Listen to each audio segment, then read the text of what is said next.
I'm going to show you how I made our most recent Halloween costume, which is Pac-Man, Mrs. Pac-Man, and the ghosts.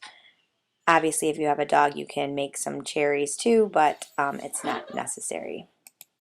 You will need the following supplies to make these costumes. I purchased all of them from the dollar store. You'll need 2 pieces of foam board per ghost. That means they're a little sturdier than poster board, and 4 pieces of foam board per Pac-Man that you make. I made 2, so I needed 8 pieces total for that. You'll also need some tempera poster paints to paint the foam board in the colors that you need for the ghosts and the Pac-Mans if you choose to do that. You'll also need duct tape in white and black, and you may want some Mod Podge or glow-in-the-dark paint. I used the glow-in-the-dark paint, but I didn't use the Mod Podge because Halloween did not bring rain where I live. You'll also need the following tools: a yard or meter stick, a pencil, paintbrush, and scissors or a box cutter. I started with the box cutter but eventually switched to scissors because it was just as easy. I looked up some clip art online and then I ended up tracing my ghosts and Pac-Mans on the foam board. I then cut out my first ghost on the foam board, and I used that ghost for subsequent ghosts. So I used that as a template to trace the rest of the ghosts out. The next step was painting the ghosts in Pac-Man. You can see from this picture that I used 2 foam boards and I taped them together to make my Pac-Man. And then I just painted the whole thing with the poster tempera paints. The next step was to let them dry, and tempera paints dry very quickly, so I was able to finish this project pretty quick.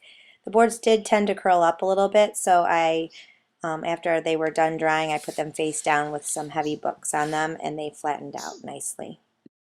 I used the different colors for my ghosts, and then on the other side, I made them navy. I'm kind of cheap, so instead of buying navy paint, I mixed some paints together and got kind of a darker color for the other side. Next, it was time to make the eyes.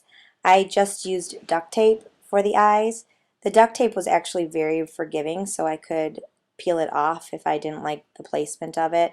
You can see here how I used the white and the black for the eyes. I did the same eyes on all of my ghosts. Here's a picture of all the ghosts with their eyes. On the back, I made the ghosts look like this, with just plain white duct tape. This was my first go with Pac-Man, and he looked a little bit too oval, so I ended up solving my problem by cutting him down a little bit so that he was more circular.